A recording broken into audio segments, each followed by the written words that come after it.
Vielen Dank.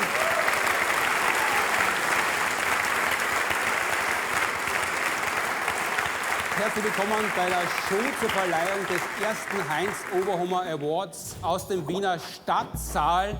Mein Name ist Martin Puntigam, ich werde den heutigen Abend moderieren, gemeinsam mit Dr. Elisabeth Oberzaucher, Verhaltensbiologin und seit einem Jahr im Ensemble der Science Busters. Es wird ein Abend sein im Andenken an Heinz Oberhummer mit Musik.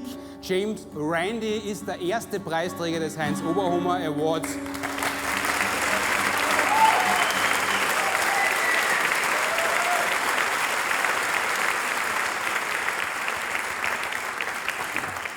Er ist extra angereist aus den USA, wo ja in letzter Zeit nicht nur so bezaubernde Persönlichkeiten im Fokus der Öffentlichkeit stehen wie bei uns heute Abend.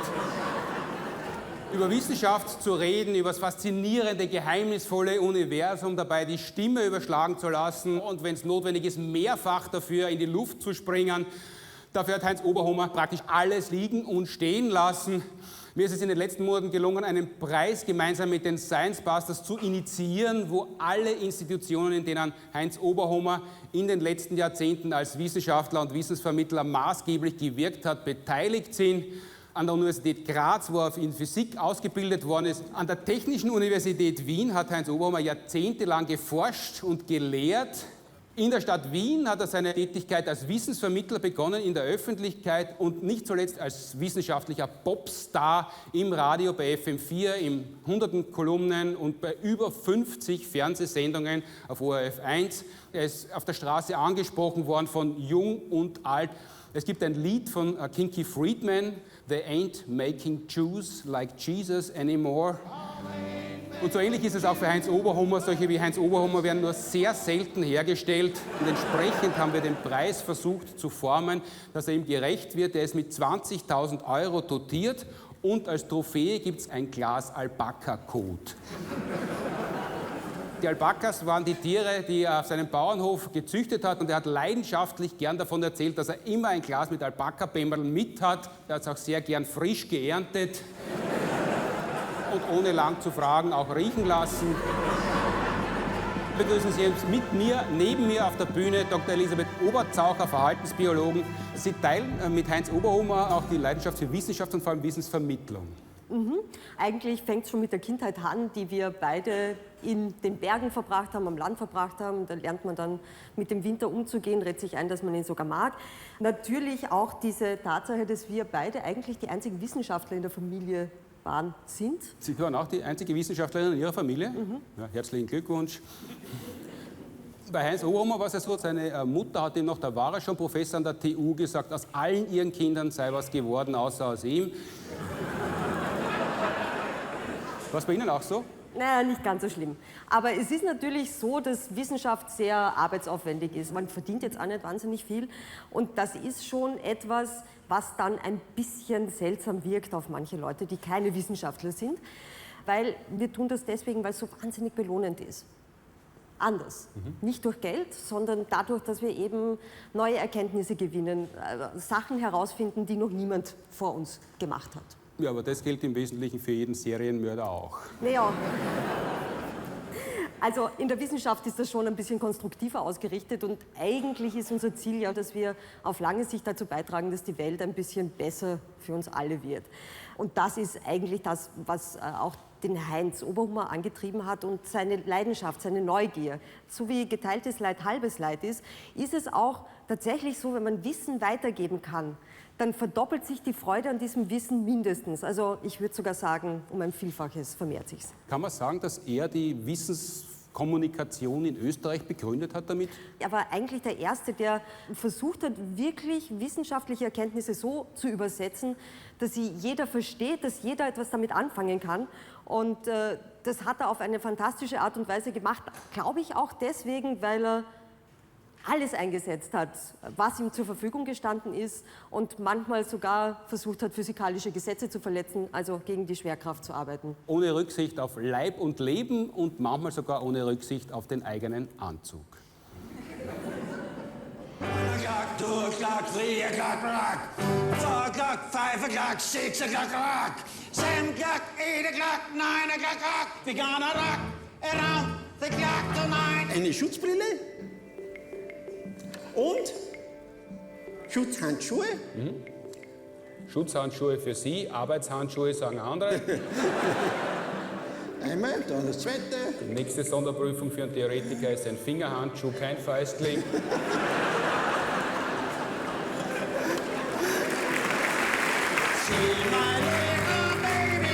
Nein, wenn man sich schnell bewegt, dann vergeht die Zeit langsamer. Ja, das kommt dann vielleicht nur so vor. Nein, das ist tatsächlich so. Das hat herausgefunden der große Ingenieur unseres Universums, der Experte schlechthin, Albert Einstein.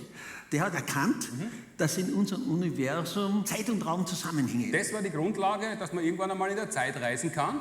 Albert Einstein hat das erste Mal diese Relativitätstheorie aufgestellt.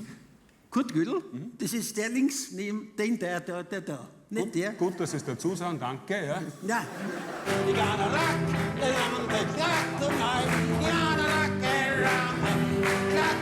Und erst dieser Wachsdampf, der brennt da so schön. Drinnen hat es 1000 Grad da. Ganz genau hin?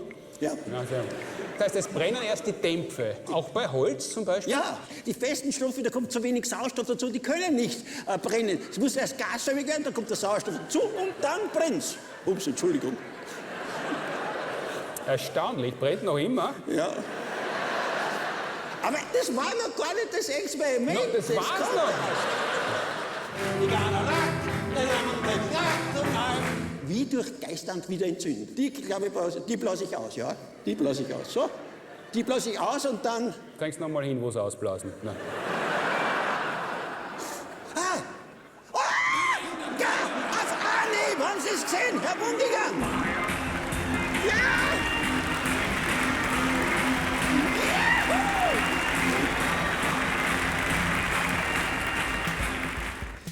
Und genau so etwas ist auch auf Rosetta. Die misst diese Magnetfelder dort.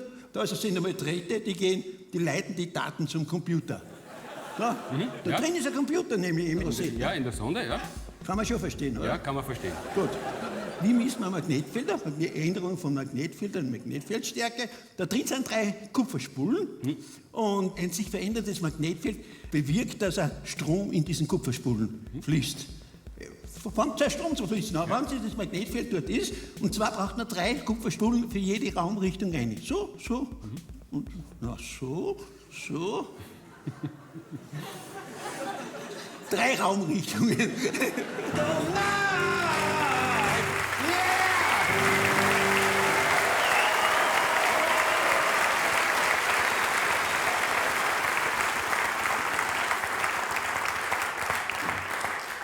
In der Wissenschaft hat Heinz Oberhummer ja auf die Hypothese eines Schöpfers verzichtet, weil er gesagt hat, wenn man einen Gott annimmt als jemand, der das Universum geschaffen hat, ist eine sinnlose Hypothese in der Wissenschaft. Wenn man einen annimmt, der immer herumschrauben und herumdoktern muss, dass es passt. Und er hat vor allem auch als Staatsbürger für einen laizistischen Staat gefochten und einer, der an seiner Seite gefochten hat, den darf ich jetzt auf die Bühne bitten. Begrüßen Sie mit uns Nico Alm.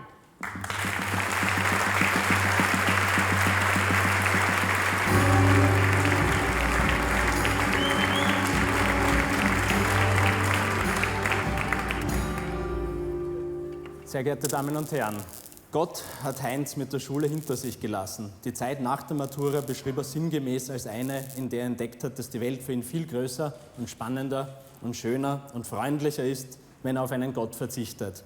Noch dazu, wenn Gott einer ist, der gerne straft. Der Weg vom Ungläubigen zum Agnostiker, zum Atheisten aus Überzeugung, der ist oft lang. Und in der Öffentlichkeit damit zu landen, das ist Heinz Oberhummer erst in den letzten Jahren gelungen. Die Bevorzugung von Religion gegenüber anderen Weltanschauungen hat mich veranlasst, 2009 die Laizismus-Initiative zu gründen, zur Trennung von Staat und Religion. Und Heinz Oberhummer war einer der Ersten, der diese Laizismus-Initiative unterschrieben hat.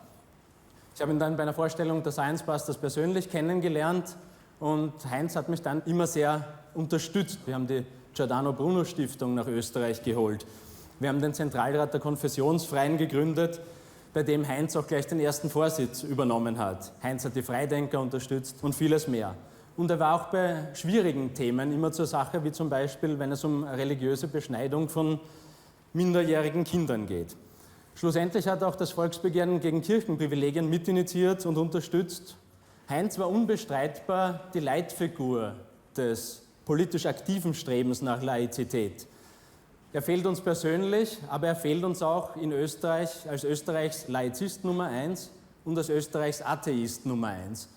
Und was Heinz Oberhummer für Österreich war, ist James Randi international. James Randi ist der King of Debunking. Er hat Jahrzehnte der Aufdeckung von Scharlatanen gewidmet, die Menschen mit Lügen das Geld aus der Tasche ziehen. James Randi sagt, "It's okay to lie if you teach people a lesson." Das ist der Unterschied zwischen der Deception to conceal und der Deception to reveal. Und James Randi hat auch einen interessanten Unterschied zwischen esoterischen Hochstaplern und Religion herausgearbeitet. Erstere müssen sich ihr zahlungswilliges Publikum erst durch Täuschen und Lügen erarbeiten. Da hat es Religion leichter. Hier wird die gläubige Zielgruppe fix und fertig geliefert und die Hochstapler brauchen einfach nur zuschlagen. Sie müssen nur noch bearbeiten. The Amazing Randy ist der erste Preisträger des Heinz Oberhummer Awards für Wissenschaftskommunikation. Und dieser Umstand erinnert mich an die Penrose-Treppe. Wäre Heinz Oberhummers Tod nicht der traurige Anlass für den Preis, hätte sich vermutlich niemand so über James Randi als ersten Preisträger des Heinz Oberhummer Preises gefreut wie er selbst. Und er wäre vermutlich 1 bis 7 Mal in die Luft gesprungen.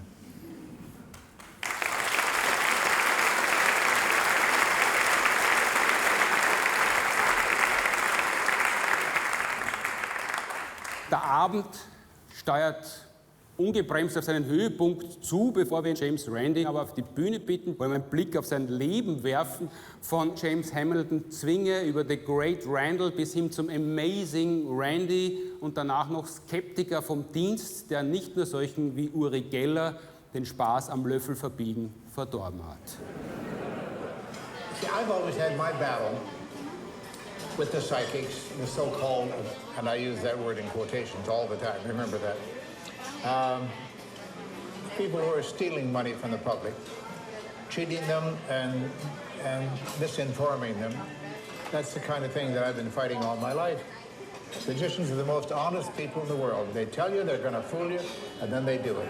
James Randi is the author of The Faith Healers, and he's best known as an investigator of psychic and miraculous claims. Would you welcome, please, the amazing Randy? Here he is, the Amazing Randy.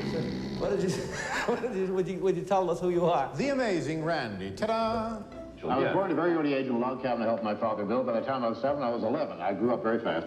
I am a magician. I always have been a magician. A conjurer, prestidigitator, legerdemainus, liar, cheat, charlatan, and fake. You're a master magician. Some people have said that you're about the greatest escape artist since Houdini. A good magician needs to be a little bit of a con man, I think. He needs to be sort of a criminal type, but not have enough guts to actually rob banks. The clock is still going. He has established a world's record. In some cases, 200 feet of rope wrapped up on a chair on stage. You just hope that the theater doesn't catch fire because they're likely to leave you behind to fry.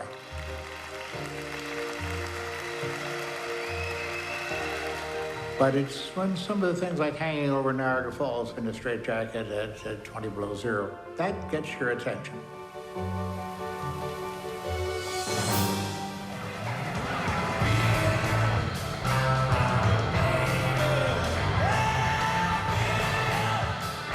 '73 with $1 Million Babies, we said this whole album is about extravagance. So take it to the next level. Let's use illusion. If you're going to get your head cut off, it can be scary and funny at the same time, but it's got to be professional. So you go to the best guy, and Amazing Randy was the best guy.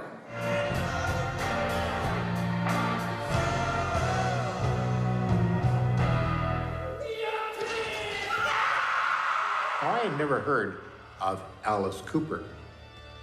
I assumed it was a woman. You see, silly me. This is show business. This is showmanship. That's one respect in which I based a good deal of my efforts on what Houdini had done. He had done it by trial and error, and I benefited from his example.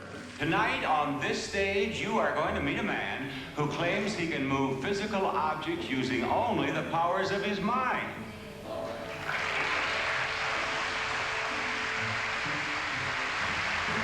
Now, You have been touring our country debunking psychics, haven't you? I have indeed. And I think that the solution is rather simple.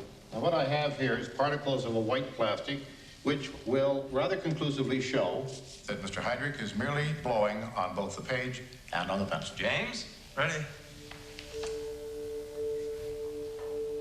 I just ingested 6.5 days worth of homeopathic sleeping pills. Why don't they affect me? I've been reading a lot of research on him from the Stanford Research Institute and from the science section of the New York Times. A lot of publicity on this gentleman whose name is Uri, U-R-I, Uri Geller. Would you welcome, please, Uri Geller. Johnny Carson was the man. Everybody watched that program on NBC. And since I had been on the program many, many times, they asked if I could come into California to appear on the show that night. And I said, boy, this is rather short notice, but I will talk to your prop man. And I'll tell the prop man how he can prepare the props in such a way that if it's real, Geller can do it. But if it's a fake, Geller won't be able to do it. Are you feeling in the mood yet? Huh? Oh. More questions? All right, let's... What's the capital of South Dakota? No, I don't mean to press you. Okay, let me see. I said, okay. What I would like you to do with the little aluminum film cans, I would like you to coat them on the bottom with rubber cement. Don't glue them down to the tray, just coat the bottoms and let them dry. But when they're put on the tray, they won't skid then. I said, because the way he does the film can thing is he rotates the tray and he sees which ones move differently.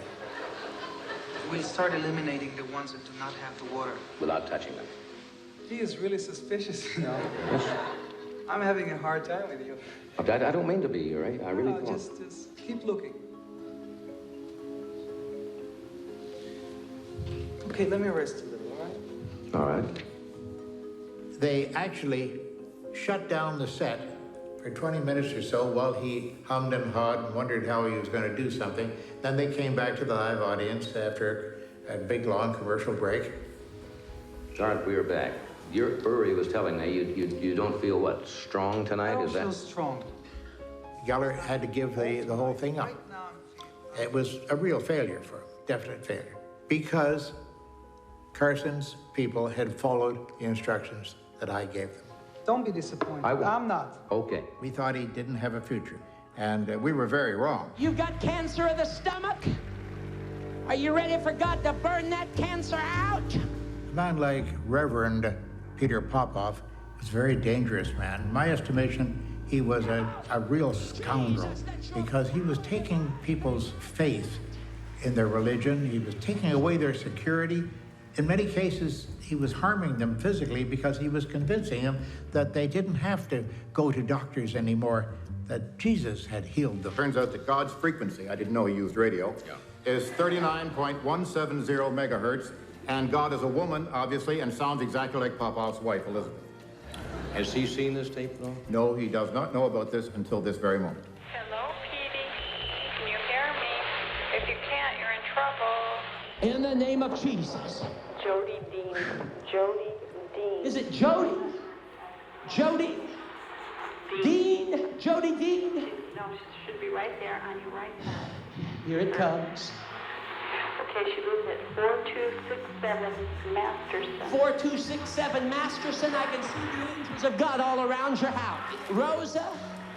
Come here. Is it Camille? God's gonna burn that thing out right now. The so-called psychics and the other charlatans are making money at our expense, and we have to bear some of the blame for it. So let's get to work and do something about it.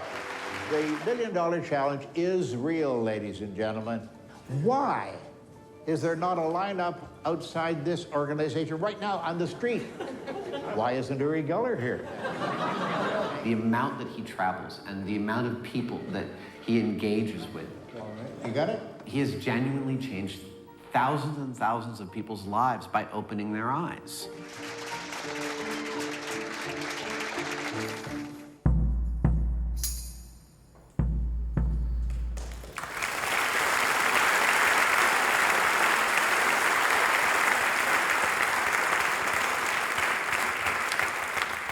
Ladies and gentlemen, please welcome the amazing, the only, James Randi.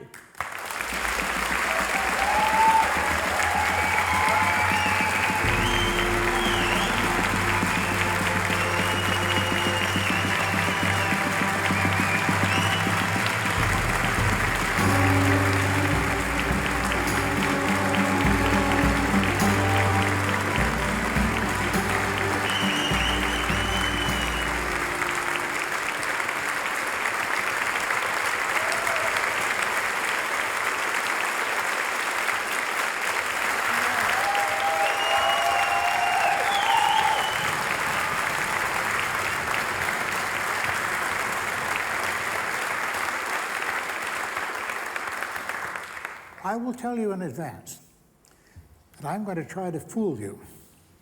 I'll lie to you, but very gently. You see, not black lies, just little gray lies. And maybe some pink ones too, I don't know. But I don't want to offend you in any way, but I will try to deceive you. Now, I told you I would perform some tricks on you. I've already done that. You see, this is not a microphone. My microphone is right here. This is a beard trimmer, you see, so I won't really need to use that, I don't think. And not only that, I must admit that I can't see you either. These are not my glasses. These are just empty frames.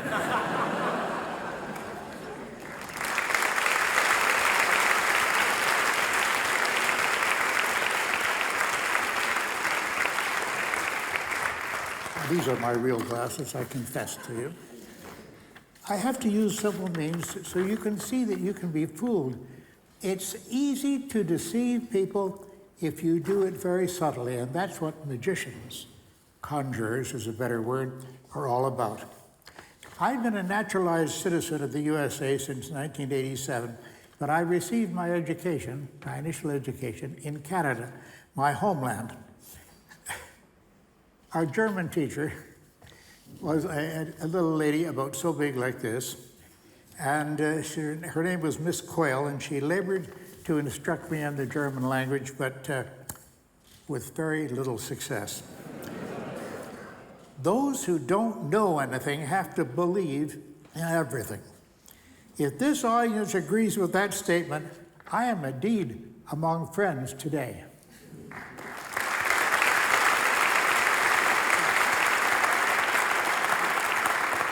I will tell you also that some years ago I encouraged my excellent friend Amadeo Sarma to establish what is now known as GWAP, or Gesellschaft für Wissenschaftlichen Untersuchungen von Parawissenschaften.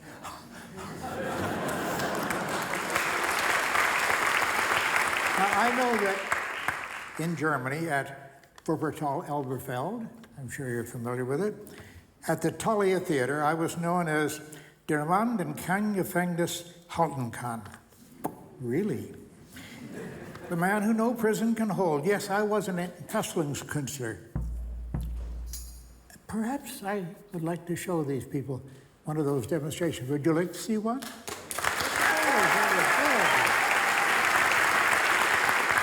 I would like to have two gentlemen to join me on the stage, two big, strong gentlemen.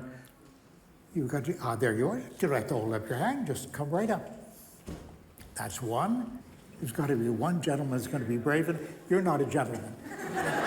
I can tell the difference, even at my age. I can tell the difference. No, I need someone that has lots of, there's a man with lots of muscles. How do you do, sir? How do you? There's a thing. You don't have to hold up your hand. Come in and see us. Now, I'm going to ask these two gentlemen to assist me doing a trick, a demonstration, that I started doing when I was a teenager, and I've been doing it ever since. I don't learn many new tricks, as you can see. How do you do, sir? How do you do? And what is your name? Bagat. Would you stand over here, please, sir? Your name? Roland. Roland, okay. I like that name, yes. I wonder if either one of you gentlemen would have a piece of rope about that long? No? Oh, well, by a fortunate and very contrived coincidence, I do happen to have a piece embedded in my chest right here. And I just lost my microphone. There we go. I'll put it right back and try to get dressed again in front of you. I'm sorry about this. I try to be a gentleman if I can. This is a piece of plain white rope, hold up to that end, that is now your end. This end is your end, sir. Now put both hands on it, both hands, come on. That's it. All right, now pull on it very strongly. Oh, the pressure. No weaknesses in it? It's not stretchy or anything like that? No, I don't think so. He's not too sure. Well, all right, I'm going to ask you, sir, would you hold on to your end? That's this one right here. Hold on to that one, yes, and you hold on to that one. And pull on it very tightly. Very tightly. I'll turn around. Oh, the pain. That's just acting. Don't worry about it. Now tie another knot on top of the other hand, if you please. Don't fight over it now. All right. Pull very tightly, that's it. One knot, double knot? Yeah, one more knot, please. One more knot. Right. Yes, if you have room. Okay, that's good. All right, pull on it, that's it. You can let go now, thank you. All right, let go. Okay. Can we let go? Yes. All right. Put one more knot on there, if you would be so kind, sir. Yes, I think you could tie one more knot. You have enough rope there. Oh, the pain. All right. Good and tight now? All right, now we have musical instruments over here, and we have, well, let me just stand back a little bit. Come on.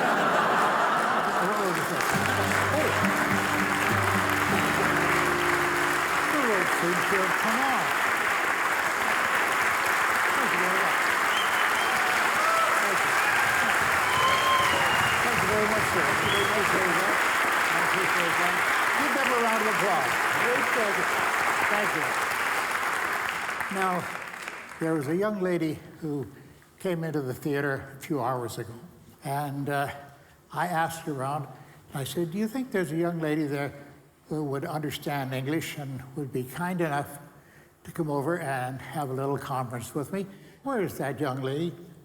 There you are. Oh, no, you stay right where you are. You can stay, yes, because we can see you very well. You have all the bling on the front there. Just stand up. There you go, okay. It's Cindy, is it not? Ladies and gentlemen, Cindy.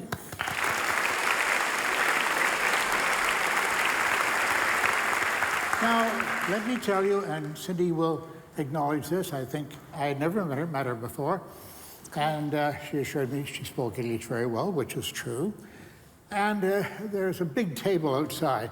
You've seen them when you came into the theater, I'm sure, with all kinds of brochures and advertising books and things like that on.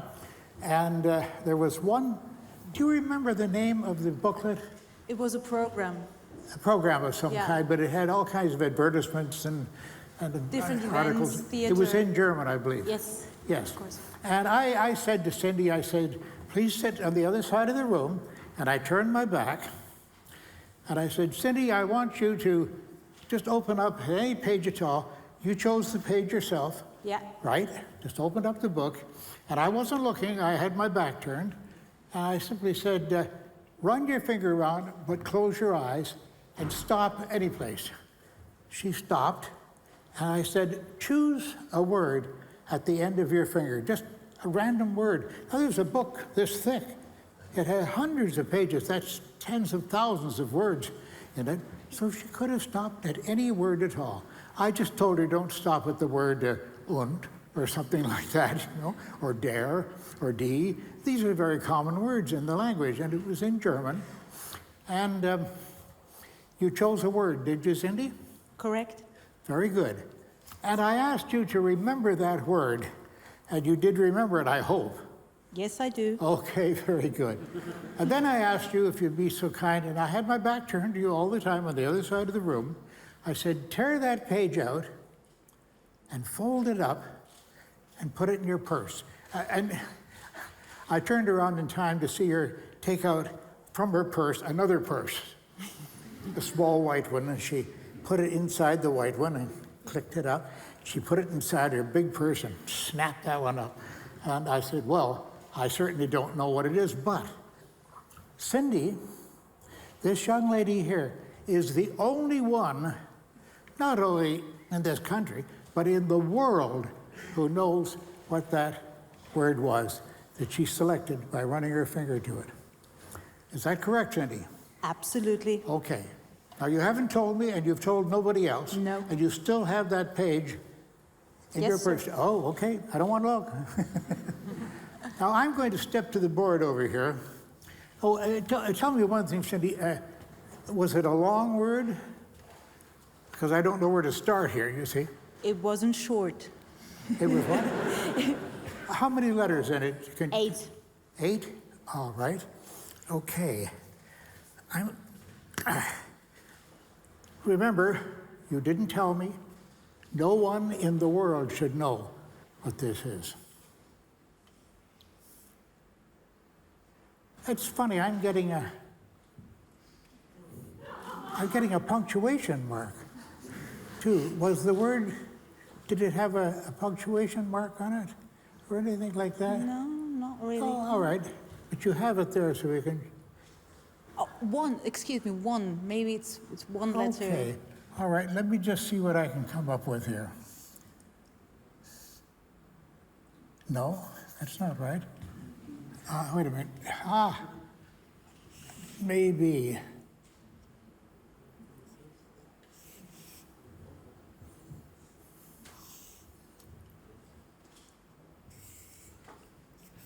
Now, don't tell me if I'm right or wrong. This.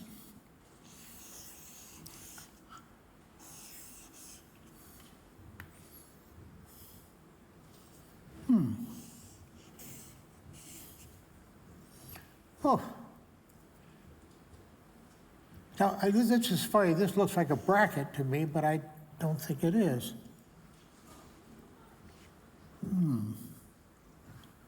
Well, this is not making very much of a word.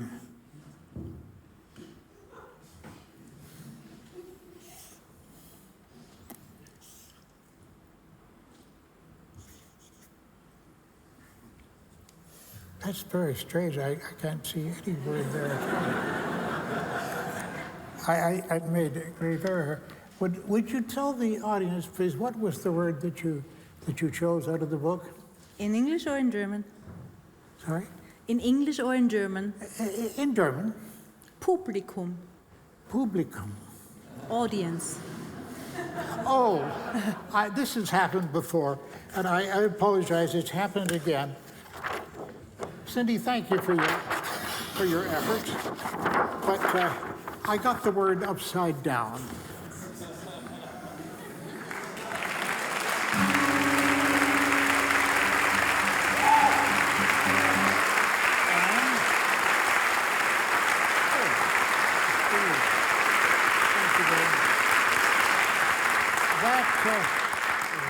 This is what we magicians call mentalism, because it appears to be done only with the mind.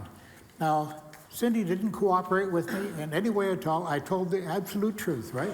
The total truth. Oh, wait a minute. Do you have that piece of paper with you? Of course. Look in it. Because I thought I got a punctuation, a question mark. There is a question mark there? After the word publicum. Ah, an additional miracle, ladies and gentlemen. Now,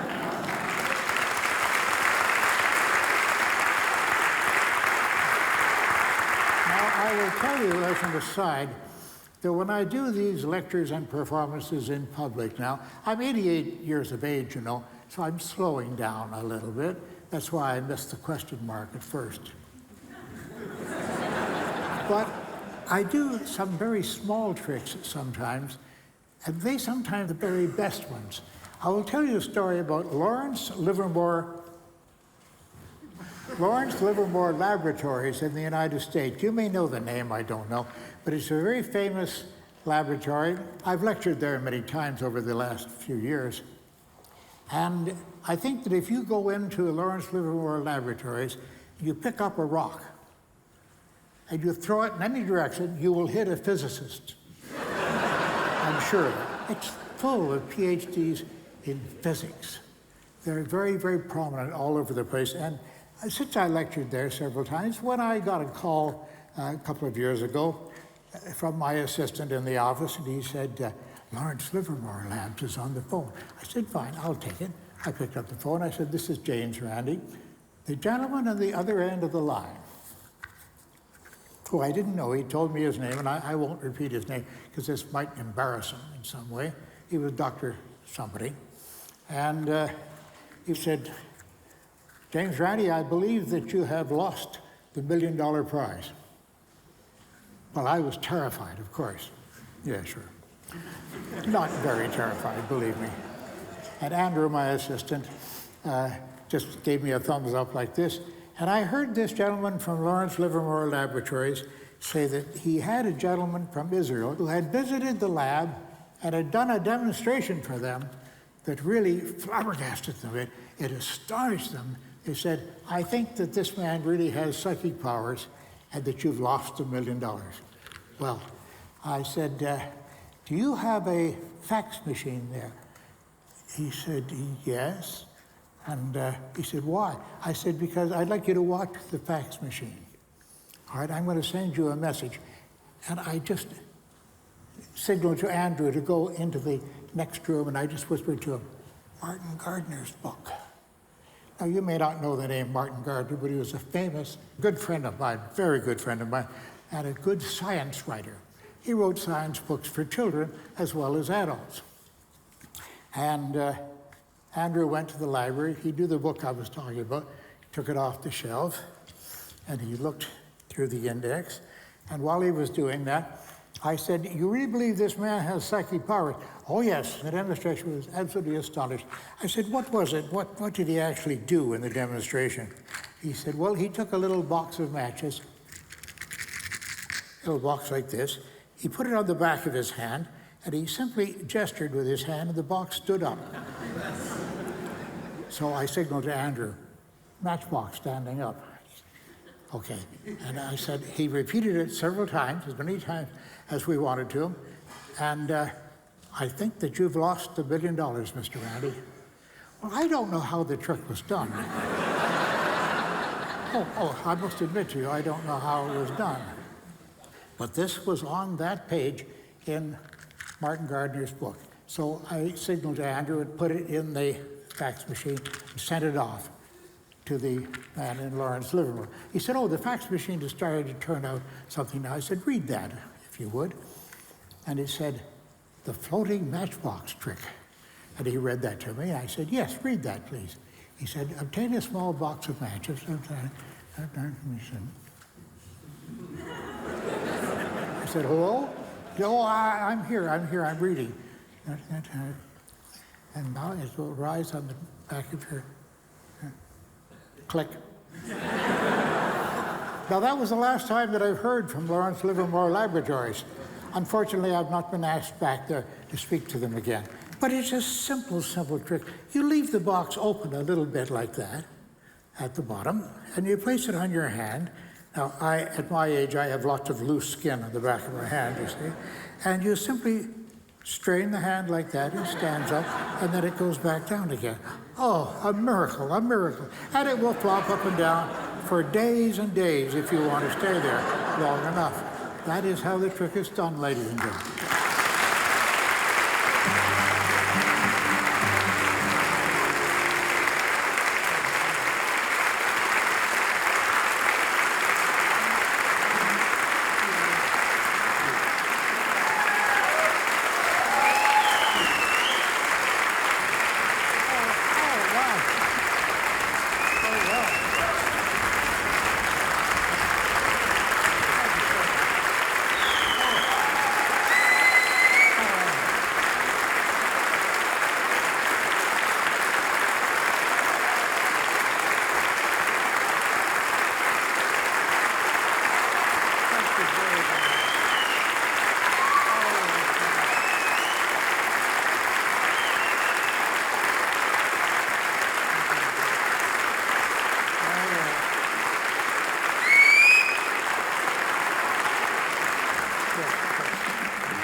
time for the award. You get a certificate which says... Awarded for achievements in the marriage of science communication, enlightenment and entertainment in the whole universe without having to fall back on the shaky hypothesis of God. And as a motivator to keep going.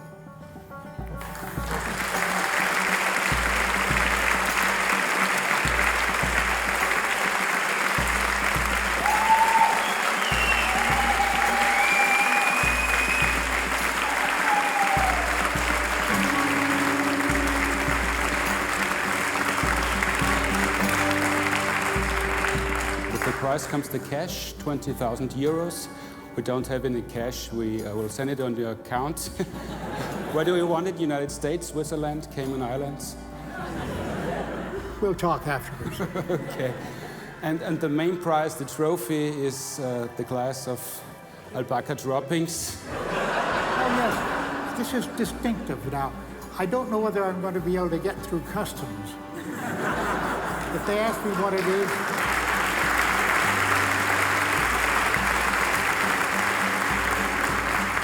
if they ask me what it is, I'm going to have to lie to them. I'll tell them they're blueberries.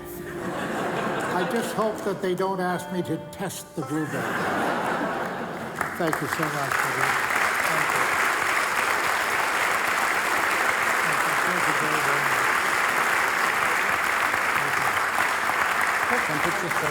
The official photograph. Careful. Oh, again, thank you very much, ladies and gentlemen. It's been a great delight and a great honor. Thank you very much.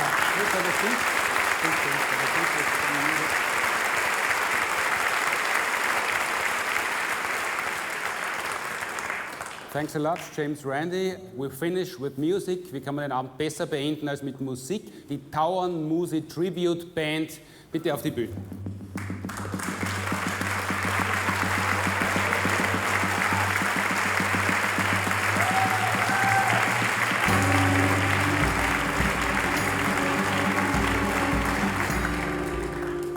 Martin Moder, Molekularbiologe, Europameister im Science Slam. Das ist, glaube ich, die Arbeitskleidung im Labor. Das jüngste Mitglied in jeder Hinsicht der Science Busters. Du hast Heinz noch kennengelernt. Als ich mit ein paar Freunden einen Fahrradausflug auf seine Alpaka-Farm gemacht habe. Später hat er dann mal auf Facebook was gepostet über CRISPR-Cas9. Das ist eine Technologie, mit der man heutzutage sehr einfach Gene verändern kann.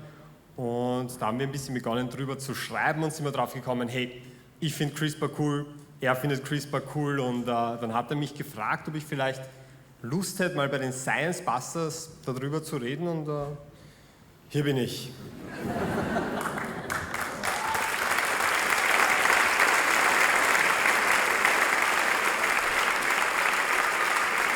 Für Heinz.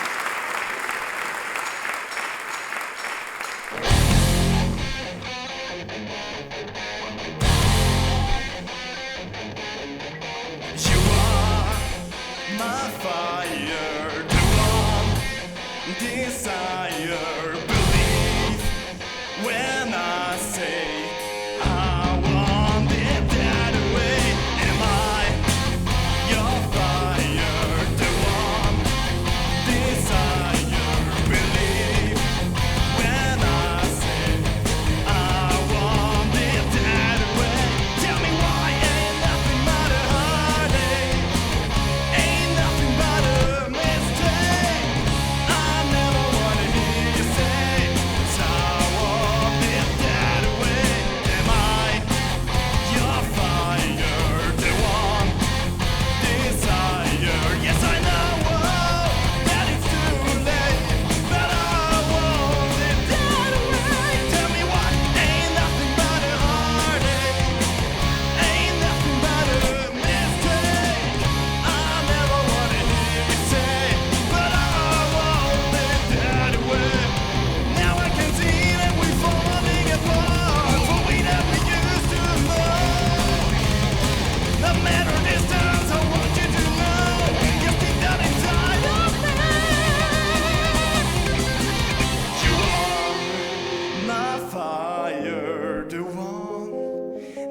desire